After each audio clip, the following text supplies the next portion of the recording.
vamos a pasar a un tema del que todavía no se ha hablado. Es una de las dimensiones que se presentó ayer, pero todavía no la hemos ilustrado. Y vamos a poder hacerlo con Javier Pera. Javier, es licenciado en Biología de la Universidad de Barcelona, tiene un posgrado en Seguridad Alimentaria y un máster en Gestión de la Calidad del Sector Alimentario. Lleva más de 20 años trabajando con la seguridad alimentaria como consultor en implementación de sistemas, formación de equipos, de directivos, y desde hace 7 años es responsable de seguridad alimentaria y calidad de AECOC, de las que nos presentará.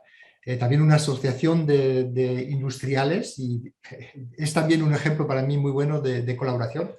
Y nos va a hablar de esa dimensión de adaptabilidad, que es muy importante. También hay que tener una cultura, un elemento clave, ¿no?, de esa cultura de empresa. Así que muchísimas gracias de estar aquí, Javier, Xavi, si lo puedo hablar así. Y la conferencia es tuya. Muchas gracias, Bruno, por la presentación, y muchas gracias también por la invitación a estas jornadas, y felicidades por el éxito de convocatoria y la calidad de las ponencias que hemos tenido. Voy a compartir pantalla mientras carga la presentación, muy brevemente, porque no tenemos mucho tiempo, explicaros qué es AECOC. AECOC es una asociación empresarial donde se encuentran todo tipo de empresas alimentarias, distribuidores, retailers, fabricantes, cadenas de restauración, y donde somos muy conocidos por lo que es la implantación de estándares para identificación de producto, intercambio de información. De hecho, somos miembros de GS1, somos los representantes de GS1 en España, pero nos dedicamos a muchas otras cosas, entre ellas también la gestión de crisis, ¿no?, ayudar a las empresas a afrontar con mayores garantías estas situaciones. Bien, como decía Bruno, en los próximos 15 minutos, de todas las dimensiones de la cultura de la seguridad alimentaria, voy a centrarme precisamente en la adaptabilidad, y la adaptabilidad pensando en dos situaciones. Uno es en cómo dar respuesta y cómo tener cintura y ser flexible y actuar rápido y de forma responsable frente a situaciones críticas en las que la salud del consumidor pueda estar en riesgo, es decir, cuando toda la prevención falla y tenemos un producto en el mercado que pueda suponer un riesgo, cómo actuamos en estas situaciones, pero también sobre el cambio, sobre la adaptación a un escenario alimentario que es complejo, que evoluciona muchísimo, en la que se dan riesgos emergentes, en las que la evidencia científica evoluciona y, por tanto, aparecen nuevos conocimientos que antes no teníamos, o incluso las propias percepciones del consumidor sobre determinados riesgos o tendencias de consumo. Me quedo con dos conceptos del documento de GFSI sobre cultura de seguridad alimentaria. Uno es la adaptabilidad, como decíamos, ¿no?, es esa capacidad que tienes para adaptarte a estas situaciones cambiantes, que pueden ser un hecho concreto, como pueda ser una alerta sanitaria o una tendencia social de debate, ¿no?, vinculada con la alimentación. En segundo lugar, el concepto de gestión de crisis, que son aquellos mecanismos de anticipación, muy importante esta palabra, anticipación. Las crisis, si las puedes ver venir, mejor que no que te las encuentres de repente, y respuesta frente a estas situaciones.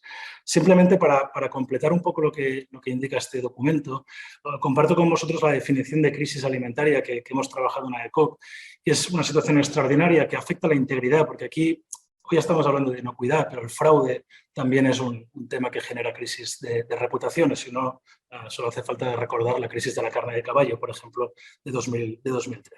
Es una situación que puede afectar a la integridad del producto y aquí este matiz es importante, a su percepción por parte del consumidor.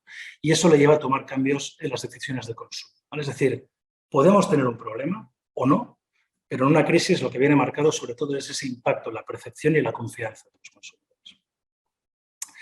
Por tanto, si hiciéramos un eje de división entre este tipo de situaciones, nosotros identificamos dos grandes temáticas de crisis, ¿no? Aquellas que tienen que ver con situaciones concretas, ¿no?, con situaciones de emergencia, donde hay un riesgo real, objetivo, que tiene un inicio y un fin, pues, por ejemplo, una alerta sanitaria, un caso de fraude o incluso un caso de sabotaje, que evidentemente estaríamos en algo muy cercano a la alerta, pero es por una acción externa, no interna de la empresa.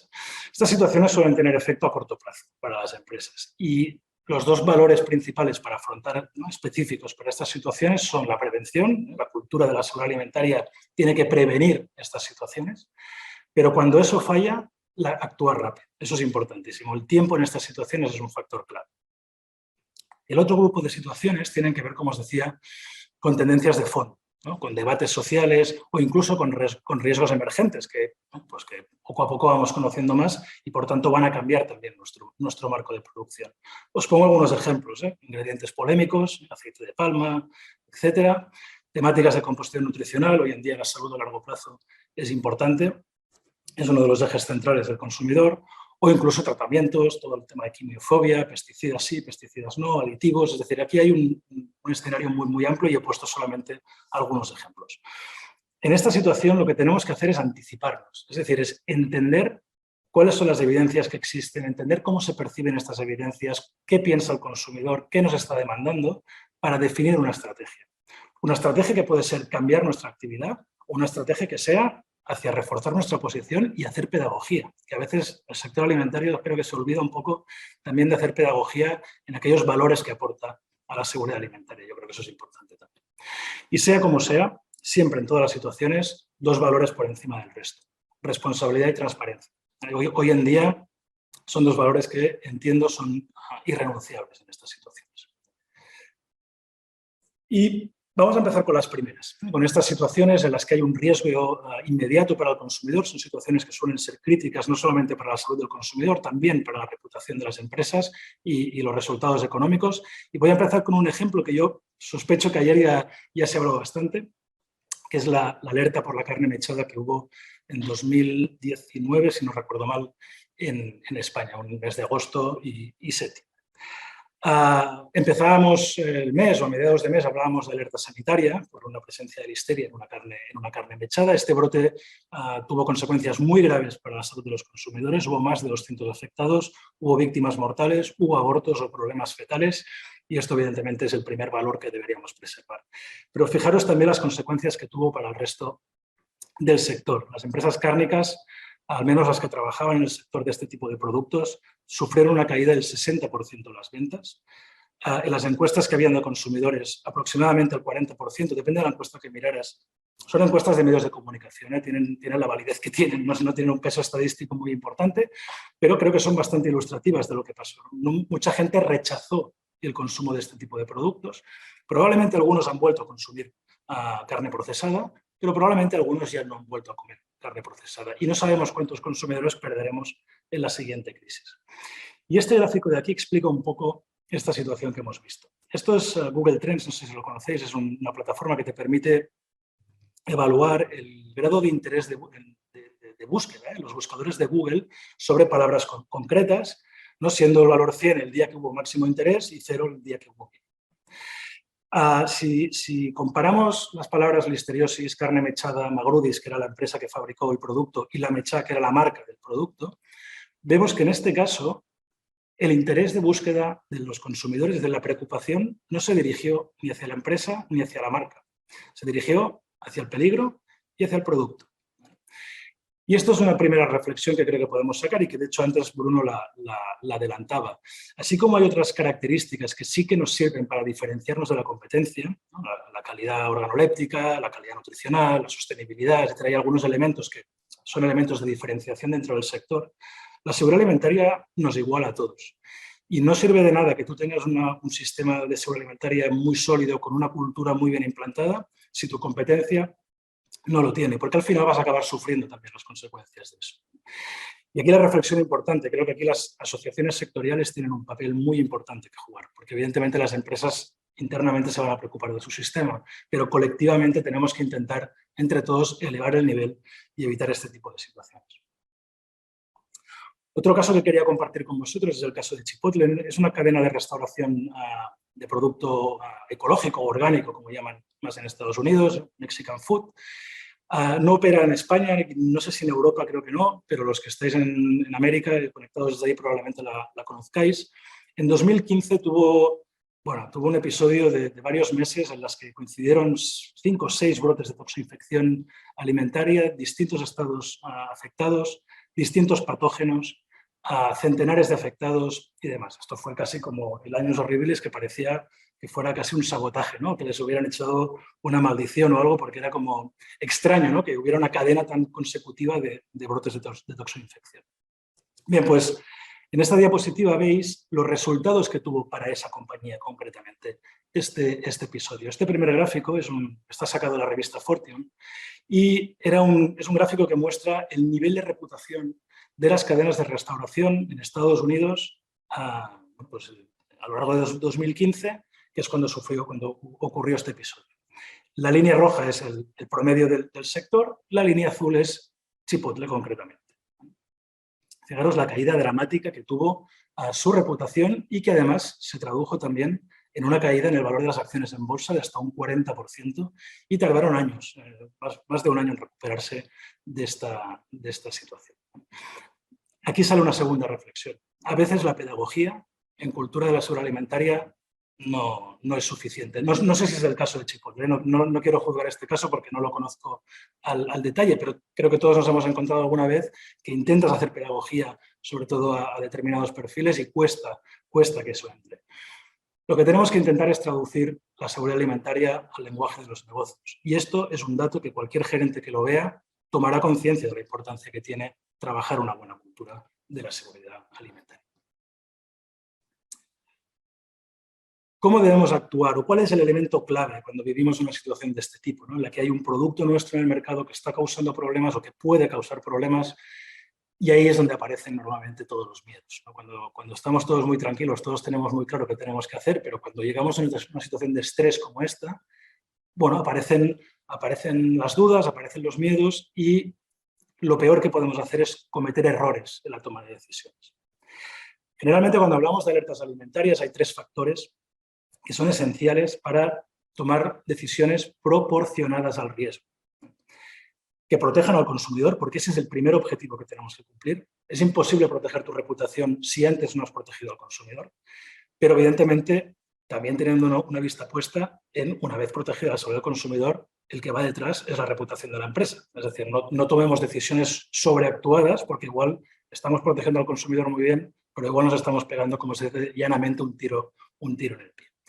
Y los conceptos básicos son estos. Investigación de la causa raíz. Aquí el conocimiento del proceso, de los riesgos asociados a mi producto. Antes hablaban de la importancia del mantenimiento, de la gente de producción, de entender qué impacto tiene cada una de su actividad en el producto. Es mucho más fácil luego investigar qué ha podido pasar cuando hay un problema.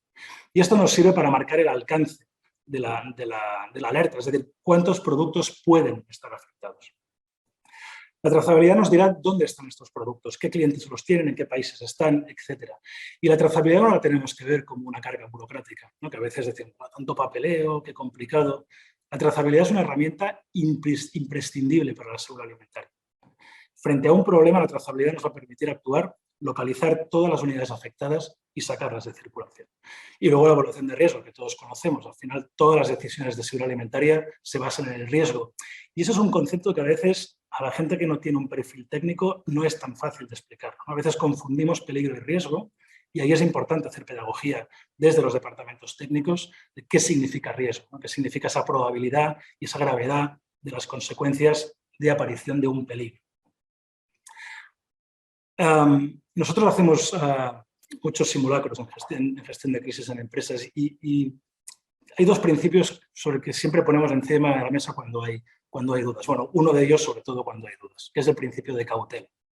Este es otro de los principios básicos de la legislación europea en seguridad alimentaria y funciona. En caso de duda, ponte en el peor escenario posible y actúa con precaución. Porque, como os he dicho antes, es muy difícil que tú, quedándote corto en las medidas que tenías que tomar, luego cuando tengas que comunicar a la sociedad y explicar lo que ha pasado, la gente sea comprensiva contigo si te has quedado corto. Por tanto, en caso de duda, principio de cautela. Y el segundo principio es la transparencia. La comunicación del riesgo al consumidor también es nuestra responsabilidad cuando hay problemas y debemos cumplir.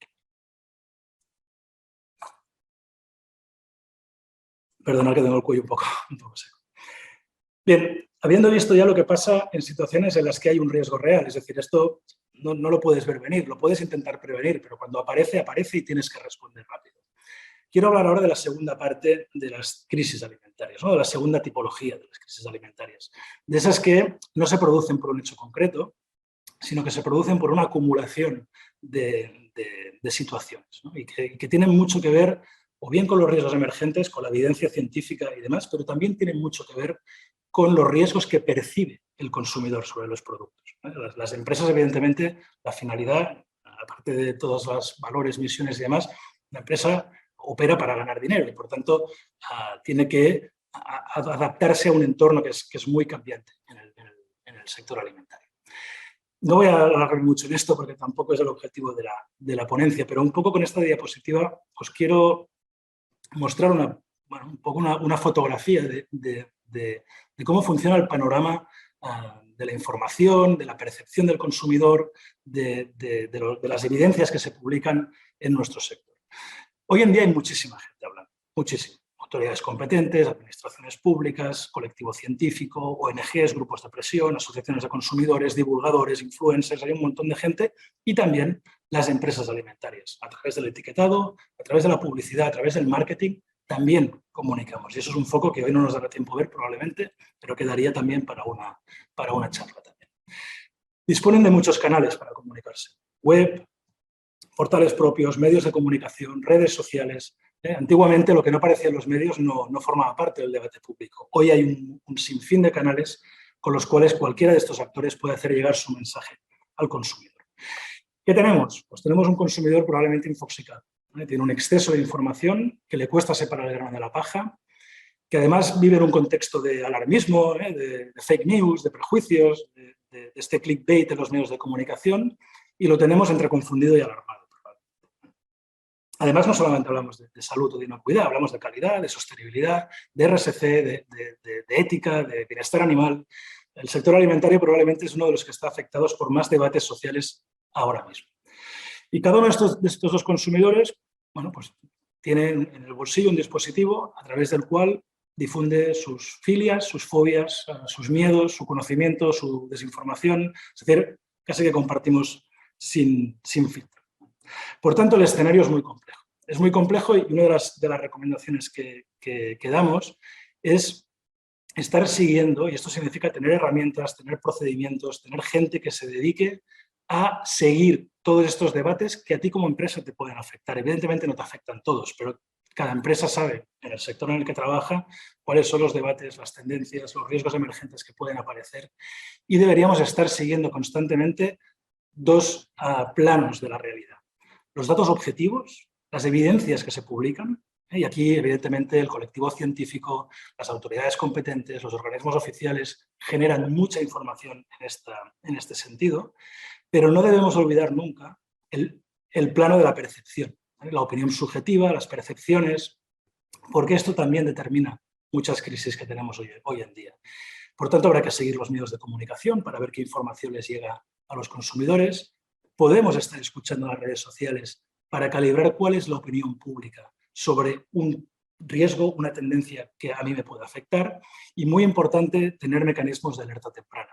Y aquí pues podemos seguir a los grupos de presión, por ejemplo, porque normalmente son los primeros, ¿no?, que ponen en el debate público las cuestiones, pero también apoyaros en asociaciones, en el trabajo en red. Ahora Bruno os animaba a participar en el grupo, ¿no?, de asistentes a este chat. Pues compartir información en red también es anticipar problemas, es tener un sistema de detección de alerta temprano. Y sobre todo aprender de los errores y mejorar el sistema. Y da igual si es una situación real la que hemos vivido o hemos hecho un simulacro de gestión de crisis. Seguro que podremos hacer una revisión de qué hemos hecho bien, qué hemos hecho mal, cuáles son nuestras fortalezas y nuestras debilidades, de ahí extraer aprendizajes y, evidentemente, mejorar el sistema. Y pongo un énfasis importante en los simulacros.